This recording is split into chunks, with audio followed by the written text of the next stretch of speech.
Pai, Senhor, meu irmão, aqui é o evangelista Miguel de Souza, natural de Macapá, no estado do Amapá, e resido na cidade de Porto Alegre, capital do estado do Rio Grande do Sul, esse povão gaúcho muito abençoado por Deus e que há 25 anos tem me acolhido aqui de uma forma toda especial. Louvo a Deus pela vida e todos os meus irmãos gaúchos, pelo tratamento que nós temos, aonde passamos, não só os irmãos da igreja, como colegas de serviço, vizinhos.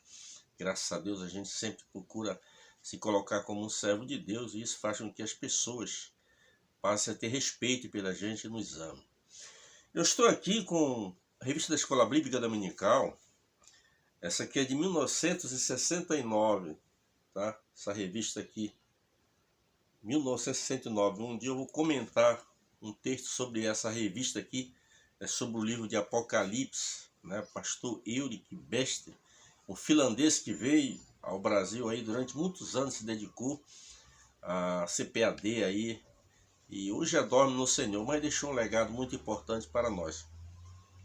E nesse trimestre aqui nós estamos estudando aqui a nossa revista, que ela trata sobre o livro do profeta Ezequiel. Então, como eu estou nas divisões temáticas da Bíblia, e estamos nos livros chamados Profetas Maiores, e agora vamos comentar, um breve comentário sobre o livro do profeta Ezequiel. E eu aproveitei essa revista aqui, estimular você, que pertence a uma denominação, e se essa denominação tem uma escola dominical, vá à escola aprender. Eu tenho só 53 anos de escola bíblica dominical, me converti na escola dominical, e eu quero falar para você algo aqui que tem muitas pessoas que não sabem, eu me converti na Igreja Presbiteriana do Brasil. Eu tinha 7 anos de idade, nós estávamos numa localidade chamada Limão, e os irmãos da Presbiteriana foram no sábado ali convidar minha mãe para que no domingo fosse a escola, que eles iam buscar.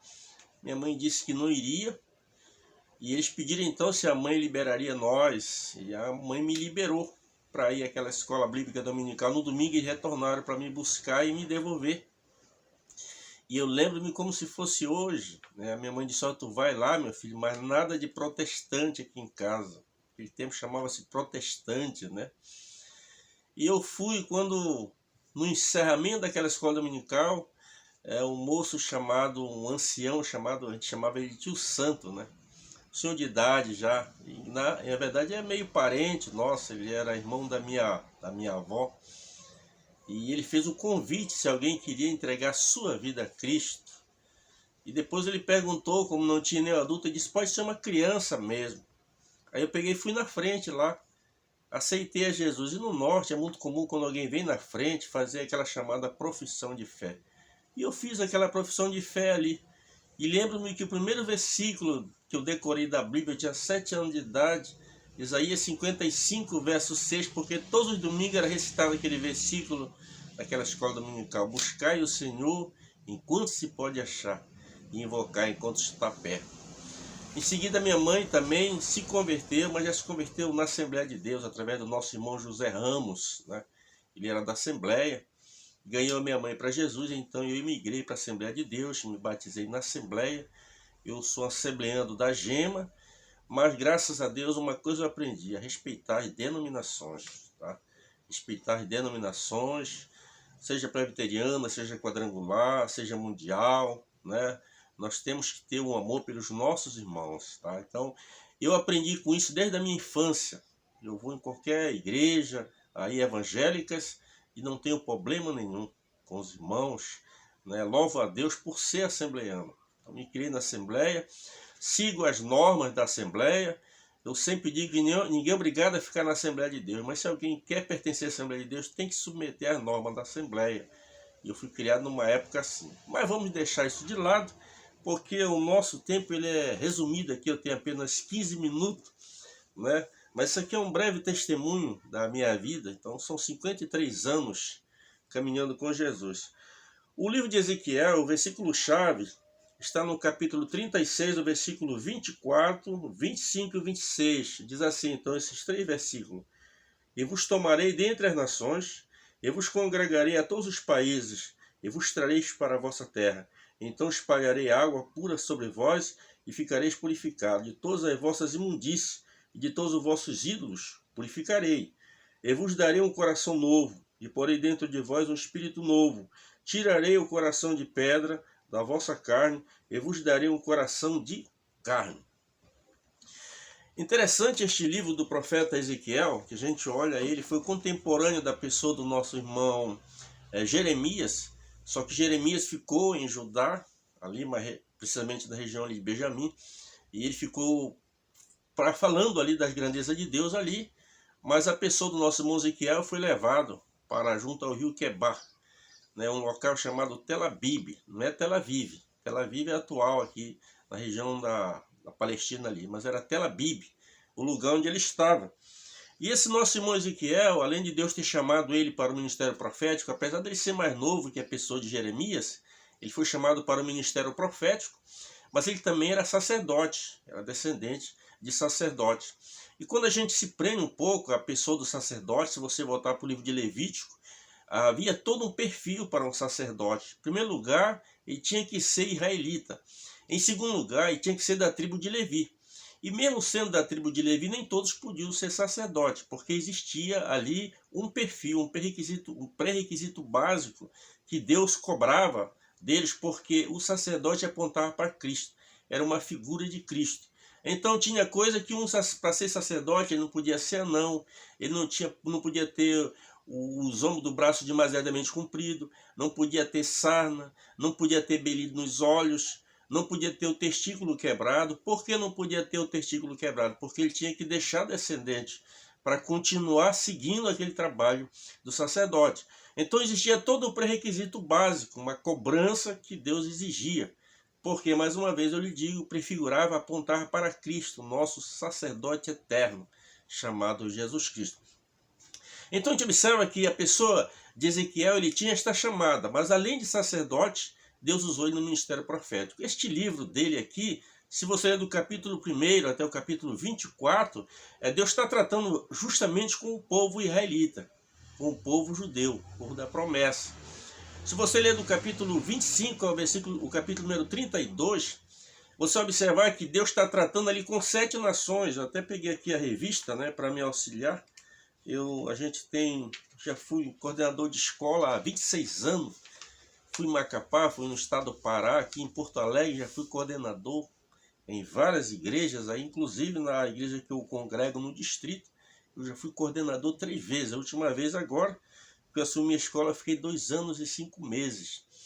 Peguei escola aqui em Porto Alegre, no meu distrito, com um torno de 12 alunos, e chegamos a ter 150 alunos matriculados na escola bíblica dominical. Então, esta área é uma área minha, que é a área do ensino, né? E eu louvo a Deus pela escola bíblica dominical. Tudo que eu sei, o pouquinho que eu sei, eu aprendi na escola bíblica dominical. Na escola a gente aprende o que não sabe, ensina aquilo que a gente sabe. Então aqui nós temos aqui neste primeiro, até peguei esse texto aqui, nesses primeiros capítulos, do capítulo 1 até o 24, Deus repetindo mais uma vez, tratando com o povo israelita. Do capítulo 25 ao capítulo 32, devem tratar agora com 7 nações. Até marquei aqui direitinho as nações, que eram outras nações: Amon, Moabe, Edom, Filístia, Tiro, Sidom e Egito. Essas 7 nações agora o profeta está profetizando. Se você ler do capítulo 33 até o 39, que o texto em que eu li aqui, no capítulo 36, ele se encaixa aqui dentro. Do capítulo 33 até o 39, você observa que ele fala do retorno da diáspora, né? Ou seja, o retorno dos judeus, a restauração do templo. Ele fala tudo isso até o capítulo 39. Mas do capítulo 33 até o capítulo de número 48, que é o último capítulo, é a terceira parte das divisões deste livro. Você observa aqui que nós temos textos bíblicos que ainda vão se cumprir. Muitos já se cumpriram, que no retorno dos judeus. Você observa do capítulo 33 até o 39, você vai ver mais adiante lá o nosso irmão Esdras retornando, o nosso irmão Neemias retornando também, Neemias para cuidar do muro, enquanto que a pessoa de Esdras veio para cuidar do lado espiritual. Mas você observa aqui que Deus transportou ele e mostrou o que ia acontecer. Mas também nós temos aqui profecias que ainda vão se cumprir. Este livro aqui é marcado de visões, símbolos, revelações. Então é muito importante você estudar esse livro aqui. Quando estudar o livro de Ezequiel, estudar um pouquinho de Daniel e estudar também o livro de Apocalipse, que você vai ver muitos animais ali, que são símbolos, figuras. Para se entender melhor o livro de Ezequiel, precisa ir. E na terceira parte, que começa do capítulo 33 até o capítulo de número 47, você vai observar que é outro assunto. E Deus, muitos deles se cumpriu literalmente. A escatologia é algo que vai acontecer. A partir do momento que acontece, não é mais escatologia, já passa a ser um fato real. Mas Deus é um ser que ele nos avisa, ele fala, ele levantou durante todos esses anos esses homens para nos instruir. E hoje nós temos aí os pregadores que pregamos este evangelho. Então, nesta lição primeira, nós vimos aqui sobre a pessoa de Ezequiel, a sua função, que pelo que dá a entender, mesmo lá, junto ao rio Quebar, havia anciões que eram liderados por ele. Talvez o próprio rei de Babilônia, quando levou os cativos, ele não impediu eles de cultuar ao Deus verdadeiro. O que dá a entender a nossa lição. E quando nós estudamos aqui a nossa lição de número 2, uma lição muito linda, são 13 lições. Se você gostaria de ir numa escola dominical, vá aprender. Jesus disse: aprendei de mim que sou manso e humilde de coração e encontrarei descanso para vossas almas. Se você quer encontrar descanso para a sua alma, você tem que aprender de Jesus. E onde é que nós aprendemos de Jesus? É na escola bíblica dominical. Na lição 2, nós vimos sobre o fim vem. Essa lição é muito tremenda. E este fim aqui, ele tratava tanto do fim do cativeiro, como também trata do fim que é o fim dos tempos. São duas profecias, inclusive algumas delas vão se cumprir. E nós estudamos na semana passada, deste domingo passado agora, nós estudamos sobre as abominações do templo, que é a terceira lição. Muito interessante. A primeira, o título dessa lição falava sobre Ezequiel, atalaia de Deus. A segunda lição tratava sobre o fim. E esta lição que nós aprendemos hoje é sobre as abominações do templo. Aprendemos, melhor dizendo, neste domingo passado. Ainda temos 10 lições. Eu aconselho você aí, a Escola Bíblica Dominical, a aprender de Jesus. Este texto aqui que eu li, do capítulo de número 36, eu vou ler mais uma vez. E vos tomarei dentre as nações, e vos congregarei a todos os países, e vos trarei para a vossa terra. Uma promessa, o povo está lá, mas Deus está prometendo que vai trazer eles de volta. E Deus é um ser que quando ele fala, ele cumpre. Estamos aí num ano de eleição, os políticos prometendo isso, prometendo aquilo, de repente, depois que se elegerem, dificilmente até vão cumprir alguma coisa. Mas o meu Deus, o seu Deus que nós servimos, a Bíblia diz que as suas palavras são fiéis e verdadeiras. Lá no livro de número capítulo 23, versículo 19, diz: porque Deus não é homem para que minta, nem filho do homem para que se arrependa. Porventura diria e não faria, ou prometeria e não confirmaria. O nosso Deus, ele promete e ele cumpre. E não tem como não cumprir, é impossível ele não cumprir, porque ele é um Deus. É um Deus e a palavra dele é a verdade. Então aqui é uma promessa e já se cumpriu essa parte aqui. O versículo número 25 diz assim: então espalharei água pura sobre vós, e ficareis purificados de toda a vossa imundície, e de todos os vossos ídolos vos purificarei. Então você olha aqui, o povo judeu foi levado cativo. E a gente se pergunta, será que os babilônios, eles eram menos pecadores que os judeus? Claro que não. Eram politeístas, adoravam vários deuses. Nós vamos ver aqui, se você estudar esta revista dominical, aqui como eles eram, as pessoas de lá, o Babilônio. Então você observa aqui que não é que eles fossem menos pecador, os babilônios, não. É que Deus tinha que tratar com a nação. Deus tinha dado um legado à nação, e um dos legados principal era sobre os mandamentos. Eu sou o Senhor teu Deus, tirei da terra do Egito, da casa da servidão, não farás para ti imagem alguma em semelhança. E o povo estava se curvando diante das imagens. Então Deus tira, agora Deus promete, após tirar, fazer essa transformação. Ele diz assim: então espalharei água pura sobre vós, ficareis purificados, de todas as vossas imundícies e de todos os vossos ídolos vos purificarei. Que coisa linda, o tempo tem chegado. Que Deus nos abençoe. Concluímos aqui o nosso livro do profeta Ezequiel, e o próximo livro será do nosso irmão Daniel. Que Deus em Cristo nos abençoe e até o próximo.